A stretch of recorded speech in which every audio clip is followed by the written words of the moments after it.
Pernahkah kamu membayangkan sebuah gunung yang di siang hari tampak begitu damai, namun ketika malam tiba, berubah menjadi gerbang menuju kerajaan gaib termegah di Nusantara? Gunung itu ada di Jawa Timur, namanya Gunung Kawi. Mungkin kamu pernah dengar nama ini. Biasanya dikaitkan dengan satu kata, pesugihan. Tapi, tunggu dulu.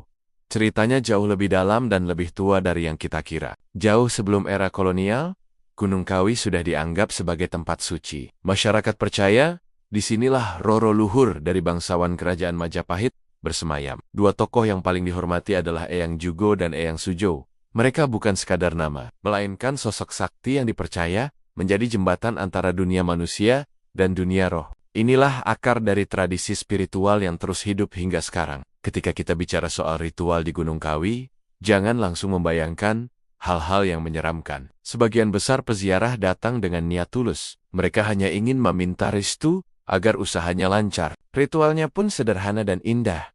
Membawa sesajen berupa bunga 7 rupa, menyalakan dupa wangi, dan membasuh diri dengan air kembang. Ini adalah bentuk penghormatan dan permohonan berkah kepada para leluhur. Namun, seperti dua sisi mata uang, ada sisi terang dan ada sisi gelap. Bagi mereka yang hatinya dipenuhi ketamakan, jalannya berbeda. Ritual yang mereka jalani jauh lebih kelam dan penuh misteri. Mereka memilih malam keramat, Jumat Kliwon, untuk melakukan semedi di tempat-tempat tersembunyi. Sesajen yang dibawa pun bukan sembarangan. Ada ayam cemani, yang seluruh tubuhnya hitam legam, kemenyan yang asapnya membumbung pekat, serta minyak wangi misik yang aromanya menusuk tajam. Di puncak ritual, seorang dukun akan memimpin upacara pemanggilan. Mereka memanggil sosok yang dikenal sebagai penunggu puncak, Sang Raja Kawi. Menurut cerita yang beredar dari generasi ke generasi, makhluk ini akan menampakkan diri sebagai seorang lelaki tua agung yang mengenakan jubah emas berkilauan. Ia datang tidak dengan tangan kosong. Ia menawarkan sebuah perjanjian yang sangat menggiurkan.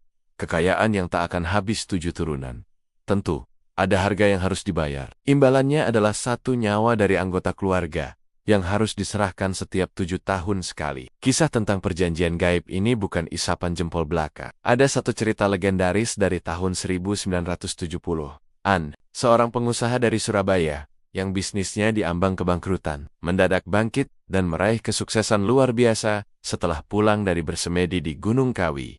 Hartanya melimpah ruah, hidupnya berubah total. Namun, kebahagiaan itu hanya sementara. Tepat 7 tahun kemudian, tragedi menimpa keluarganya. Anak laki-laki satu-satunya ditemukan meninggal secara mengenaskan di kamar mandi tanpa ada penyebab yang jelas. Warga sekitar yakin itulah pembayaran pertama dari perjanjiannya. Hingga hari ini, Gunung Kawi tetap berdiri kokoh. Tampak sunyi dari luar, namun diyakini menyimpan keramaian di dunia gaibnya. Para tetua di sana punya satu pesan. Jika suatu saat kamu berada di lereng Kawi dan tiba-tiba mencium aroma bunga melati yang sangat wangi tanpa tahu dari mana asalnya, lebih baik kamu berhenti sejenak dan waspada, karena bisa jadi kehadiranmu tidak hanya dirasakan oleh sesama manusia. Mungkin saja ada penghuni lain yang sedang mendengarkan harapan dan doamu. Jadi, Gunung Kawi adalah cerminan dari niat hati manusia. Ia bisa menjadi tempat mencari berkah, namun bisa juga menjadi labirin gelap bagi mereka yang tersesat oleh ambisi. Kisah mana yang kamu pilih